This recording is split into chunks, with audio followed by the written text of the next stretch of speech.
Hi friends, welcome back to my channel. ఈ వీడియోలో మీకు 2022లో రిలీజ్ అయిన అమ్మ అనే సౌత్ కొరియన్ హారర్ మూవీని ఎక్స్ప్లెయిన్ చేయబోతున్నాను. ఈ వీడియో చాలా థ్రిల్లింగ్గా ఉంటుంది. సో వీడియోని ఎక్కడ కూడా స్కిప్ చేయకుండా ఎండ్ వరకు చూడండి. అంతకన్నా ముందు మీరు కనుక మన ఛానల్కి ఫస్ట్ టైం విజిట్ అయినట్టయితే దయచేసి సబ్స్క్రైబ్ చేసి నాకు సపోర్ట్ చేయండి ఫ్రెండ్స్. మూవీ ఓపెనింగ్ సీన్లో సుయోన్ అనే అమ్మాయి అరుస్తున్న సౌండ్ వినిపిస్తుంది. అప్పుడు మనకు తెలుస్తుంది సుయోన్ వాళ్ళ అమ్మ తనకు టార్చర్ చేస్తోంది అని. ఫ్రెండ్స్, ఆమె ఏ విధంగా తన కూతురికి టార్చర్ చేస్తుంటుందంటే కరెంట్ షాక్ నుండి. అప్పుడు సీన్ చేంజ్ అవుతుంది. ఈ సీన్ స్టార్ట్ అయ్యేది చాలా సంవత్సరాల తర్వాత. అప్పుడు మనకు అమాండా అనే మహిళ పరిచయం అవుతుంది. ఫ్రెండ్స్, ఈమెకు ఎలక్ట్రిక్ వస్తువులంటే కొంచెం కూడా ఇష్టం ఉండదు. ఇంట్లో ఉన్న అన్ని ఎలక్ట్రిక్ వస్తువులను బేస్మెంట్లో వేసి లాక్ చేసి ఉంటుంది. ఎందుకని మనకు ముందు తెలుస్తుంది. అలాగే మనకు అమాండా కూతురైన క్రిసి అనే అమ్మాయి పరిచయం అవుతుంది. వీళ్ళిద్దరూ కలిసి తేనె పోషణ చేస్తూ హనీ బిజినెస్ చేస్తూ ఉంటారు. వీళ్ళ ఇంట్లో ఒక్కటంటే ఒక్కటి కూడా ఎలక్ట్రిక్ వస్తువు ఉండదు. వీళ్ళు పాతకాలం నాటి జనాల్లాగానే బతుకుతూ ఉంటారు. ఇక రాత్రి టైంలో అమాండా నిద్రపోతున్నప్పుడు ఆమెకు తన రూమ్లో ఎవరో ఉన్నారనిపించి చాలా కంగారు పడుతుంది. ఇక నెక్స్ట్ డే మార్నింగ్ ఆమె ఇంటి దగ్గరకు డానీ అనే వ్యక్తి వస్తాడు. ఇతను హనీ డిస్ట్రిబ్యూటర్, అలాగే వాళ్ళ ఫ్యామిలీకి మంచి ఫ్రెండ్ అన్నమాట. అప్పుడు డానీ చెప్తాడు, మీరు ప్రిపేర్ చేస్తున్న హనీకి మార్కెట్లో చాలా డిమాండ్ ఉంది, అందుకని మాకు ఇంకా ఎక్కువ హనీ కావాలని చెప్పి అక్కడ నుండి బయలుదేరుతాడు. దాంతో అమాండాకి చాలా సంతోషంగా అనిపిస్తుంది. తర్వాత క్రిసి హనీ ప్యాకింగ్లకు కావలసిన వస్తువుల కోసం డానీని మీట్ అవ్వడానికి సైకిల్లో వెళ్తుంది. వెళ్ళేటప్పుడు తన ఎదురుగా కార్లో వచ్చిన ఒక వ్యక్తి క్రిసిని కొరియన్ లాంగ్వేజ్లో ఒక ఇంటి అడ్రస్ని అడుగుతాడు. అయితే క్రిసికి ఆ లాంగ్వేజ్ అర్థం కాకపోవడం వల్ల అతనికి ఏమీ కూడా చెప్పకుండా సైలెంట్గా ఉంటుంది. ఫ్రెండ్స్, క్రిసి అలాగే అమాండా ఇంగ్లీష్లోనే మాట్లాడేది, అందుకని క్రిసికి కొరియన్ లాంగ్వేజ్ అర్థం కాదు. అప్పుడు క్రిసి అతని కార్లో ఉన్న ఒక బాక్స్ని గమనిస్తుంది. తర్వాత అక్కడి నుండి వెళ్ళిపోతుంది. ఇటు ఆ కొరియన్ వ్యక్తి నేరుగా అమాండా ఇంటికి వస్తాడు. వచ్చిన అతను అమాండాని చూసి సుయోన్ అని పిలుస్తాడు. ఫ్రెండ్స్, ఇతను మరి ఎవరో కాదు, అమాండా వాళ్ళ చిన్నాన్న. మనం మూవీ ఓపెనింగ్ సీన్లో చూసిన తన అమ్మ నుండి టార్చర్కి గురైన అమ్మాయి ఈ అమాండానే. తన అమ్మ చేసే టార్చర్ని తట్టుకోలేక ఇంటిని వదిలి పారిపోయి ఉంటుంది. అలాగే కొత్త ప్లేస్కి వెళ్ళి తన పేరుని అమాండా అని చేంజ్ చేసుకుని ఉంటుంది. అలా అక్కడికి వచ్చిన తన అంకుల్ని చూసిన అమాండాకి సంతోషం కలగదు. మీ దగ్గర ఉన్న ఎలక్ట్రిక్ వస్తువు అయిన మొబైల్ని స్విచ్ ఆఫ్ చేసి అక్కడే ఉంచి లోపలికి రండి అని పిలుస్తుంది. అలా ఇంటి లోపలికి వచ్చిన అతను అమాండా ముందు ఒక బాక్స్ని ఉంచి ఇలా చెప్తాడు, సుయోన్, ఎందుకు నువ్వు ఇంటిని వదిలి పారిపోయావు? మీ అమ్మ చనిపోయే సమయంలో కూడా నువ్వు ఆమెతో ఉండలేదు ఎందుకని అడుగుతాడు. అతని మాటలు విన్న అమాండాకి చాలా కోపం వచ్చి అతన్ని ఇక్కడి నుండి వెళ్ళడానికి చెప్తుంది. అప్పుడు అతను అమాండాతో చివరిగా ఇలా చెప్తాడు, మీ అమ్మ చనిపోయారు, వారి అస్థికలే నేను ఇంటికి తెచ్చినది. చివరి కార్యాన్ని నువ్వు చేస్తే మాత్రం మీ అమ్మ ఆత్మకు శాంతి దొరుకుతుంది అని చెప్పి అక్కడి నుండి వెళ్ళిపోతాడు. ఇటు క్రిసి డానీ ఉన్న షాప్కి వెళ్ళినప్పుడు తనకు డానీ రిలేటివ్ అయిన రివర్ అనే అమ్మాయి పరిచయం అవుతుంది. అలా వాళ్ళు మాట్లాడుతూ మంచి ఫ్రెండ్స్ అవుతారు. ఇటు అమాండా తన అమ్మ అస్థికలు ఉన్న బాక్స్ని చూస్తూ భయపడుతూ దాన్ని ఓపెన్ చేయడానికి చూసినప్పుడు ఏదో సౌండ్ వినిపిస్తుంది. ఏమని అమాండా చూడటానికి వెళ్ళినప్పుడు ఆమెకు ఒక లెటర్ దొరుకుతుంది. ఆ లెటర్ వచ్చేసి క్రిసి యూనివర్సిటీకి జాయిన్ అయ్యే లెటర్ అయి ఉంటుంది. అది చూసిన అమాండాకి సంతోషం అవ్వక నా కూతురు నన్ను వదిలేసి వెళ్ళడానికి చూస్తోంది అని బాధపడుతుంది. ఇటు క్రిసి ఇంటికి వస్తుంది. వచ్చిన తనకు ఆ బాక్స్ కనిపించి దాంట్లో ఏముందని చూడటానికి దాన్ని ఓపెన్ చేయడానికి చూస్తుంది. అప్పుడు వచ్చిన అమాండా దాన్ని ఓపెన్ చేయకొని క్రిసిని ఆపుతుంది.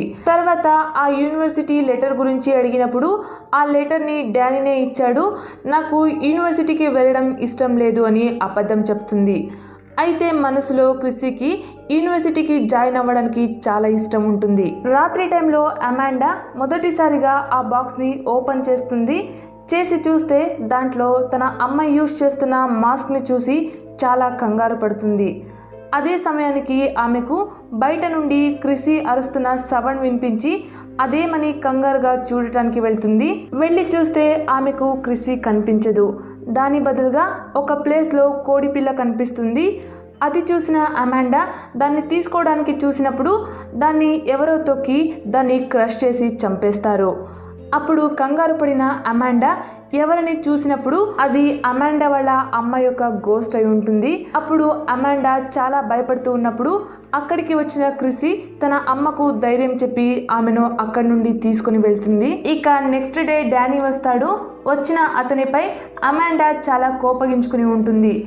ఎందుకు క్రిస్సీకి మీరు కాలేజ్కి జాయిన్ అవ్వమని సజెస్ట్ చేస్తున్నారు, తనని ఎందుకు నా నుండి దూరం చేయడానికి చూస్తున్నారని అడిగినప్పుడు డానీ చెప్తాడు, మీ కూతురి ఫ్రీడమ్ని మీరే లాక్కుంటున్నారు. క్రిస్సీ ఎడ్యుకేషన్ పొందితే మాత్రమే తన పిల్లలకు ఒక మంచి అమ్మ అవ్వడానికి సాధ్యమని చెప్పి తన పని ముగించుకొని అక్కడి నుండి వెళ్ళిపోతాడు. ఇటు క్రిస్సీ అమాండాకి తెలియకున్నట్లుగా యూనివర్సిటీ ఫామ్ని ఫిలప్ చేస్తుంది. అప్పుడు తనకు అదే ప్లేస్లో తన గ్రాండ్ మా ట్రెడిషనల్ గౌన్ కనిపిస్తుంది. ఇటు బయట పనిచేస్తున్న అమాండాకి మళ్ళీ తన అమ్మ గోస్ట్ కనిపిస్తుంది. అలాగే ఆ గోస్ట్ మాయమయ్యి తన ఇంటి విండోలో మళ్ళీ కనిపించినప్పుడు అమాండా వెంటనే అక్కడికి వెళ్తుంది. వెళ్ళి చూస్తే అది గోస్ట్ అయి ఉండదు, క్రిస్సీనే ఆ డ్రెస్ వేసుకొని ఉంటుంది. అప్పుడు అమాండా వెంటనే ఆ డ్రెస్ తీయించేటప్పుడు అమాండాకి క్రిస్సీ కాలేజ్కి వెళ్ళడానికి ఫామ్ని ఫిలప్ చేస్తున్నది కనిపిస్తుంది. తర్వాత అమాండా ఆ బాక్స్ని బేస్మెంట్లోకి వేసి దాన్ని లాక్ చేస్తుంది. అలా లాక్ చేస్తున్న దాన్ని క్రిస్సీ చూస్తూ ఉంటుంది. అమాండా ఇంతలా భయపడుతున్న దాన్ని చూసిన మనకు తన అమ్మ ఎంత టార్చర్ చేసిందో అని అనిపిస్తుంది. ఇటు క్రిస్సీకి ఆ బాక్స్లో ఏముంది అనే కుతూహలం ఎక్కువయ్యి చూడటానికి బేస్మెంట్కి వెళ్తుంది. వెళ్ళిన తనకు ఆ బాక్స్ కనిపించి దాన్ని ఓపెన్ చేయడానికి చూసినప్పుడు ఆ బేస్మెంట్ డోర్ ఉన్నట్టుండి లాక్ అవుతుంది. అప్పుడు క్రిస్సీ హెల్ప్ అని తన అమ్మను పిలుస్తున్నప్పుడు తనకు అమాండా వాళ్ళ అమ్మ ఫోటో కనిపిస్తుంది. అప్పుడు వచ్చిన అమాండా ఆ డోర్ని తీసినప్పుడు క్రిస్సీ ఆ ఫోటోని చూపించి ఎవరు వీళ్ళు అని అడుగుతుంది. అప్పుడు క్రిస్సీతో అమాండా దాచిన నిజాన్ని ఇలా చెప్తుంది, ఈ ఫోటోలో ఉన్నది మా అమ్మ, అంటే మీ గ్రాండ్మా. తనంటే నాకు ఇష్టం లేదు, ఎందుకంటే మా అమ్మ నాకు ఎప్పుడూ టార్చర్ చేసేవాళ్ళు, అది కూడా ఎలక్ట్రిక్ షాక్ నుండి. అప్పుడు నేను వాళ్ళ టార్చర్ని తట్టుకోలేక ఇంటిని వదిలి పారిపోయాను. ఆమె నన్ను వెతకకూడదని పేరుని చేంజ్ చేసుకుని బతకడం నేర్చుకున్నాను. ఇవన్నీ నీతో చెప్పాలని చాలాసార్లు అనుకున్నాను, అయితే అది కుదరలేదు. ఆ బాక్స్లో ఉన్న మాస్క్ వచ్చేసి ట్రెడిషనల్ మాస్క్. అలాగే ట్రెడిషనల్ గౌన్ని కూడా మా అమ్మనే ఓన్గా రెడీ చేసిండేది. ఆ బాక్స్లో ఆమె అస్థికలు ఉన్నాయి. దాన్ని భక్తి నుండి పూడ్చి వాళ్ళ చివరి కార్యాన్ని చేయాలని ఇక్కడికి తెచ్చిచ్చారు. అయితే నాకు అది చేయడానికి ఇష్టం లేదు, అందుకనే దాన్ని బేస్మెంట్లోకి వేశాను అని చెప్తుంది. అప్పుడు క్రిస్సీ ఇన్ని విషయాలను నా నుండి దాచి ఉంచావని అమాండాపై చాలా కోపగించుకుంటుంది. క్రిస్సీ బాధని చూసిన అమాండా తన మనస్థితిని చేంజ్ చేయడానికి డానీతో మాట్లాడుతుంది. ఈ రోజు రాత్రి మీరు అలాగే రివర్ మా ఇంటికి డిన్నర్కి రావాలి, అందువల్ల క్రిస్సీకి సంతోషం అవుతుంది అని చెప్తుంది. అందుకు డానీ ఒప్పుకొని రివర్ని వాళ్ళ ఇంటికి తీసుకుని వస్తాడు. అలా వాళ్ళు డిన్నర్ కన్నా ముందు ఒక గేమ్ ఆడుతారు. ఆ గేమ్ వచ్చేసి రివర్కి బోర్ కొడుతుంది అని తెలుసుకున్న క్రిస్సీ తన ఇంటిని చూపించడానికి తీసుకుని వెళ్తుంది. అలా ఇంటిని చూసిన రివర్, మీరెందుకు పాతకాలం నాటి వాళ్ళలాగా జీవిస్తున్నారు, ఎందుకు మీ ఇంట్లో ఎలక్ట్రిసిటీ అలాగే ఎలక్ట్రిక్ వస్తువులు లేవు అని అడిగినప్పుడు రివర్ మొబైల్ రింగ్ అవుతుంది. అది చూసిన క్రిస్సీకి కంగారయ్యి, ఎందుకు నీ మొబైల్ని తీసుకుని వచ్చావు, మా అమ్మకు ఎలక్ట్రిక్ వస్తువులంటే అవ్వదు, అది ఆమె పక్కన ఉంటే వారికి ఆరోగ్యం చెడిపోతుంది అని చెప్తుంది. అప్పుడు రివర్ చెప్తుంది, అది అబద్ధం. అలా అంటే నేను ఇంటికి వచ్చినప్పటి నుండి నా మొబైల్ ఆన్లోనే ఉంది, ఎందుకు మీ అమ్మకు ఏమీ కూడా కాలేదు, మీ అమ్మ నీతో అబద్ధం చెప్తున్నారు అని చెప్తుంది. ఆ మాటలు విన్న క్రిస్సీకి తన అమ్మపై బాధేస్తుంది. ఫ్రెండ్స్, అందుకు నిజమైన కారణం ఏంటంటే ఎలక్ట్రిక్ వస్తువులను అమాండా చూసినప్పుడు ఆమెకు తన అమ్మ చేస్తున్న టార్చర్ గుర్తుకొచ్చేది. అందుకని అమాండా ఎలక్ట్రిక్ వస్తువుల నుండి మెంటల్లీ డిస్టర్బ్ అయ్యిందే తప్ప ఫిజికలీ కాదు. ఇక నెక్స్ట్ డే క్రిస్సీకి కాలేజ్ ఫామ్ని ఎవరో పాడు చేసినది తెలుస్తుంది. ఈ పని మా అమ్మనే చేసిండేది అని ఆమె దగ్గరికి వెళ్ళి గొడవ పడుతుంది. అది చూసిన అమాండా ఈ పని నేను చేసింది కాదు, ఇది మా అమ్మ ఆత్మనే చేసిండేది అని చెప్పినప్పుడు క్రిసి తన మాటల్ని నమ్మదు. అప్పుడు క్రిసి తన అమ్మకు నువ్వు పిచ్చిదానివి అని బ్యాడ్ వర్డ్స్తో తిట్టి అక్కడి నుండి వెళ్ళడానికి ముందవుతుంది. ఆ మాటల్ని విన్న అమాండా క్రిసిని కొడుతుంది. అప్పుడు క్రిసి చేయకూడని ఒక తప్పు చేస్తుంది. అదేంటంటే కోపంతో తన అమ్మ చెంపకే కొడుతుంది. తర్వాత అక్కడి నుండి వెళ్ళిపోతుంది. అప్పుడు అమాండా దీనికంత కారణం మా అమ్మ ఆత్మనే, అది నా నుండి నా కూతుర్ని దూరం చేయడానికి చూస్తోంది అని ఆ బాక్స్లో ఉన్న ఫోటో, బట్టలు అలాగే అస్థికల్ని ఒక ప్లేస్లో పాతి పెడుతుంది. తర్వాత అమాండా అక్కడి నుండి వెళ్ళేటప్పుడు ఆమె అమ్మ గౌన్ అమాండాని లాగి ఆమెపై అటాక్ చేసి అమాండాకి స్పృహ లేకుండా చేస్తుంది. ఇటు చాలా సమయం తర్వాత క్రిసి తను చేసిన తప్పుని తెలుసుకుని తన అమ్మ దగ్గరకు క్షమించమని అడగటానికి వస్తుంది. వచ్చి చూస్తే ఇంట్లో అమాండా వాళ్ళ అమ్మ ఫోటో అలాగే అస్థికలు ఉంటాయి. అప్పుడు క్రిసికి తన అమ్మ ఆమె అమ్మలాగా రెడీ అయినది చూసి కంగారవుతుంది. అప్పుడు అమాండా క్రిసిని తన అమ్మ ఫోటో వైపు తీసుకుని వెళ్ళి గ్రాండ్మాకి పూజ చేయమని చెప్తుంది. అయితే క్రిసి పూజ చేయడానికి ఒప్పుకోదు. అప్పుడు అమాండా చెప్తుంది, మీ అమ్మ కూడా ఇదే విధంగా చెప్తూ ఉండేది, తను కూడా నీలాగానే నా మాటలు వినేది కాదు, అందుకని నేను తనకు కరెంట్ షాక్ ఇచ్చి టార్చర్ చేసేదాన్ని. ఇప్పుడు నీకు కూడా అదే విధమైన పాఠం నేర్పాలని కరెంట్ షాక్ ఇవ్వడానికి ముందవుతుంది. అప్పుడు మనకు ఖచ్చితమవుతుంది అమాండా తన అమ్మ యొక్క గోస్ట్ కి పొజెస్ అయ్యింది అని. అప్పుడు క్రిసి అక్కడి నుండి పారిపోయి ఇంటి నుండి బయటికి వస్తుంది. అక్కడికి కూడా తన అమ్మలాగా మాస్క్ వేసుకుని వచ్చిన అమాండా క్రిసిని కొట్టడానికి వెళ్ళినప్పుడు క్రిసి ఆమె ఫేస్కి పంచ్ చేస్తుంది.